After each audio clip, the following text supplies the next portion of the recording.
In this lesson, we'll begin from where we left off the lesson number 7a.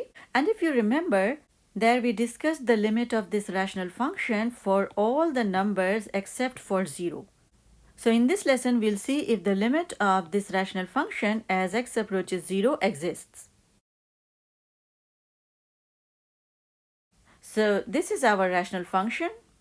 And we can see that at x is equal to 0, the denominator of this function is 0 and division by 0 is not possible. So that means this function is not defined at x is equal to 0. Now let's see if the limit of this rational function as x approaches 0 exists. So if we have understood our last two lessons well, then we can tell that this limit cannot be determined by applying the direct substitution property because f of 0 is not defined.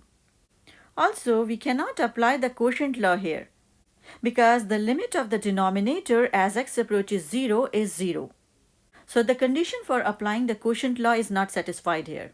So let's first write this expression in its simplest form by factorizing the numerator and the denominator exactly as we did in the lesson number 7a. So I'm going to write down its simplest form directly without showing the intermediate steps. So this limit is limit as x approaches 0 of x minus 1 over x. So this is the simplest form of this expression and we cannot further factorize the numerator or the denominator. So which means while taking this limit, we cannot get rid of this x, which makes this function undefined at x is equal to 0. So what should we do in order to proceed further? See, here we have x approaches 0. So as x approaches 0, this denominator also approaches 0. So which means this denominator continues to become smaller and smaller and smaller. And therefore, this quotient continues to become larger and larger and larger. So this is the case of infinite limit. Do you remember we discussed infinite limits thoroughly in the previous lesson? But here we are going to use a much easier way to see this limit.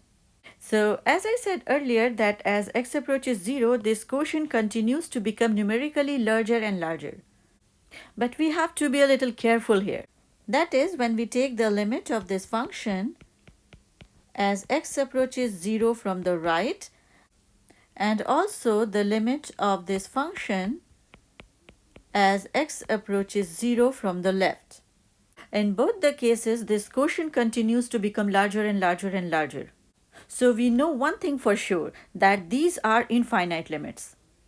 But then depending upon the values of x near 0 and also on the expression of a rational function, they both could either become larger and larger positive or larger and larger negative.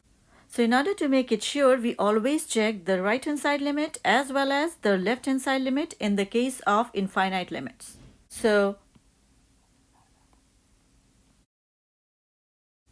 let's first look at the limit of this rational function as x approaches 0 from the right.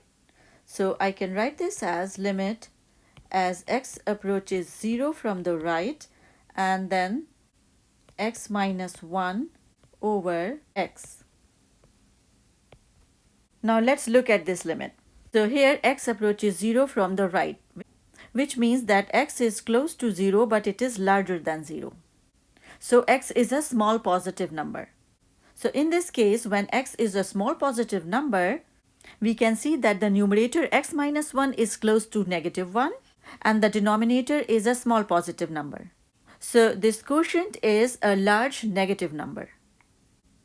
So intuitively, we write this limit as minus infinity.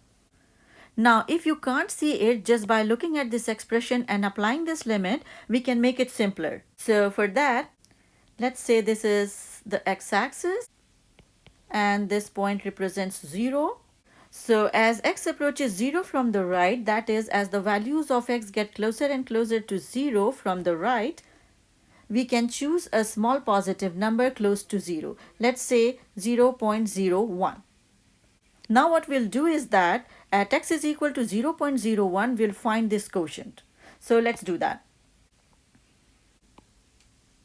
So when x is equal to 0.01, in that case, x minus 1 over x is equal to 0.01 minus 1 over 0.01, and which will give us minus 0.99 over 0.01, and which is negative 99.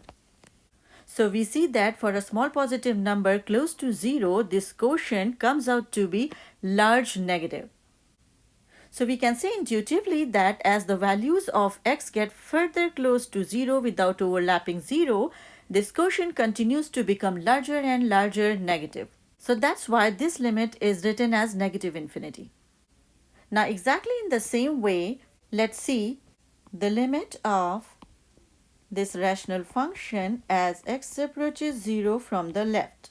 So we will write this as limit of x minus 1 over x as x approaches 0 from the left. So again, here x approaches 0 from the left, which means x is close to 0 but it is smaller than 0. So x is a small negative number. So when x is a small negative number, in that case we can see that this numerator x minus 1 is close to negative 1 and this x is a small negative number. So therefore this quotient is a large positive number. So that's why we write this limit intuitively as infinity or plus infinity. Again, if you can't see this just by looking at this expression and applying this limit, you can use the same trick as we did when x approaches 0 from the right. So in this case, as the values of x get closer and closer to 0 from the left, we can choose a small negative number close to 0, let's say negative 0.01. And again, when at negative 0.01, you will find this quotient, you'll see that it comes out to be large positive. So we can say that as the values of x get further close to 0 without overlapping 0, this quotient continues to become larger and larger positive. And that's why we write this limit as plus infinity or just infinity. So we see that the right-hand side limit of this rational function comes out to be negative infinity and the left-hand side limit of this rational function comes out to be infinity.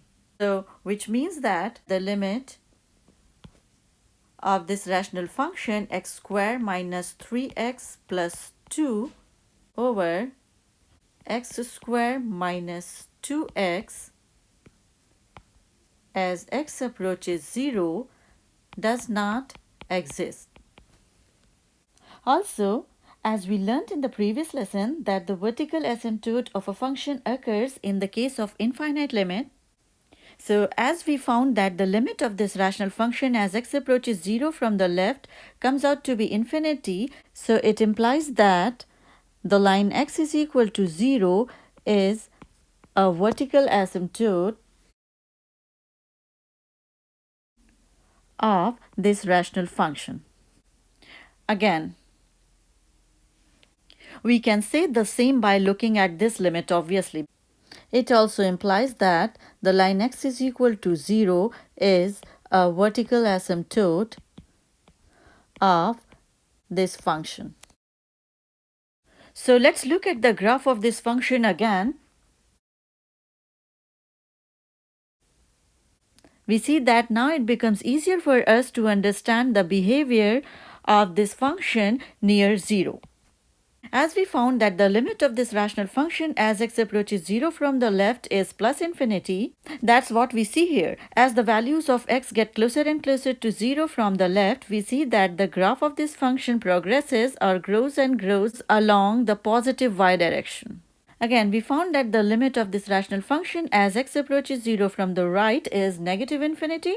So that's what we see here. As the values of x get closer and closer to 0 from the right, the graph of this function progresses along the negative y direction. Then we also see that the graph of this function does not intersect the y-axis at any point. And as x approaches 0 from the left, the distance between the graph and this y-axis continues to become smaller and smaller and smaller, and it approaches 0 as x approaches 0 from the left.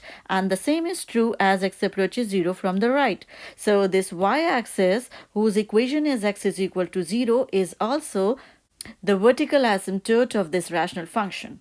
So This is how we find infinite limits and vertical asymptote of a rational function.